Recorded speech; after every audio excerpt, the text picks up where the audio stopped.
ठीक है, तो ये हमारा रिमेनिंग पार्ट जो है ये यहाँ तक हमने कर लिया था कि वोल्टेज आपको गिवन है, करंट आपको गिवन है, रेजिस्टेंस फाइंड करते हैं और ये अनसर्टेनिटीज़ आ जाती है। पावर फैक्टर का हमारा ये था कि power factor multiply power by percentage uncertainty.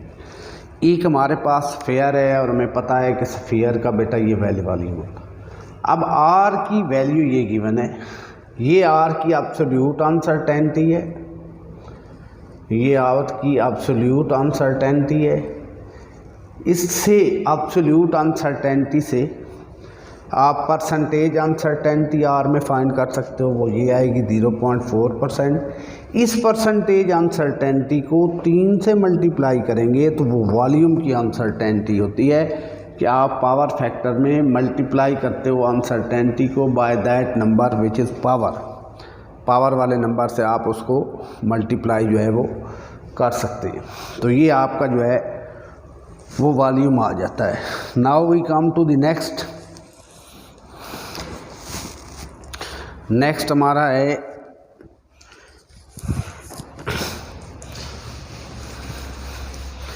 Power factor हो गया। अब हमारा जो है टाइमिंग एक्सपेरिमेंट है।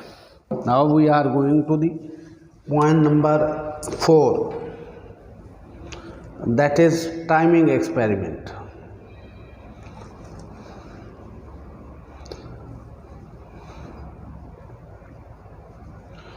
आप एग्जाम्पल ले लें सिंपल पेंडुलम की, आपको समझाने की कोशिश करते हैं कि यू हैव सिंपल पेंडुलम और फाइंड उससे क्या करना है, टाइम पीरियड।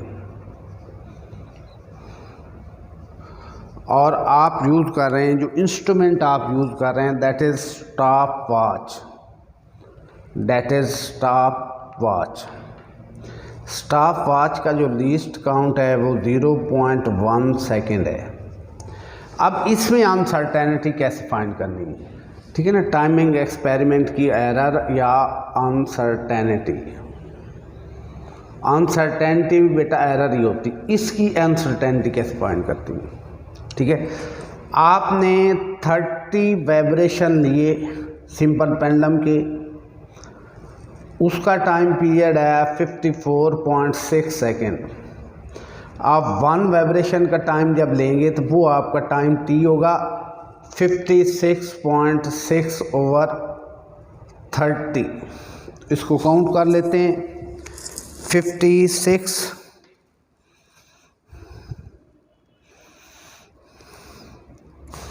56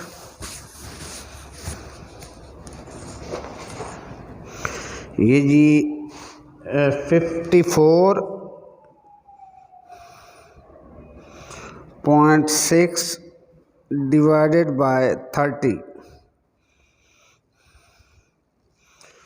1.82 सेकेंड ये आपका टाइम पीरियड आ गया। अब इस टाइम पीरियड में अनसर्टेनिटी कितनी है, तो आपने uncertainty in the time period find करनी है।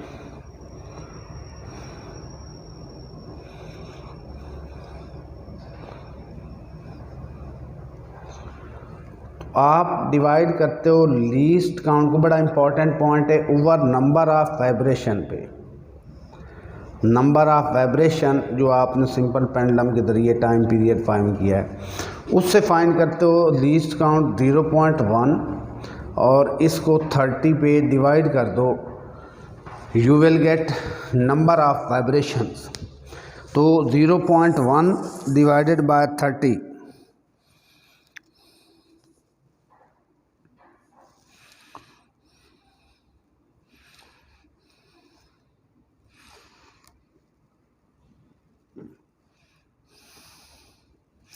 जो भी वैल्यू आएगी ये इसके टाइमिंग यानी टाइम पीरियड तो आपने फाइंड कर लिया। अब इस टाइम पीरियड में अनसर्टेनिटी कितनी है, इसका आप लीस्ट काउंट चेक करेंगे, ये इसका लीस्ट काउंट है, उसको डिवाइड करेंगे number of vibration you have taken in that experiment, उसमें जो आपने नंबर ऑफ वाइब्रेशन उस एक्सपेरिमेंट में लिए उस पर डिवाइड करेंगे जो भी वैल्यू आएगी, ठीक है, इसको सॉल्व अगर आप करना चाहते हैं तो ये 1/10 डिवाइडेड बाय 30 ऐसे लिखा जा सकता है। तो 1/3 इंटू 1/100 वगैरह जो भी वैल्यू आएगी वो इस टाइम के साथ आप जो है वो पुट अप कर लेंगे। You will find the time period and it's uncertainty, यानी टाइम पीरियड तो आप फाइंड कर लेंगे, total time taken over total number of vibration आप इस तरह टाइम फाइंड कर लेंगे। मसला ये है कि उसके अंदर अब आपने अनसर्टेनिटी को फाइंड करना है। You have to find uncertainty in that time period. तो you notice that what is the least count, divide that least count on to the number of vibration, number of vibration पे आप उसको divide करते हैं। Thank you very much.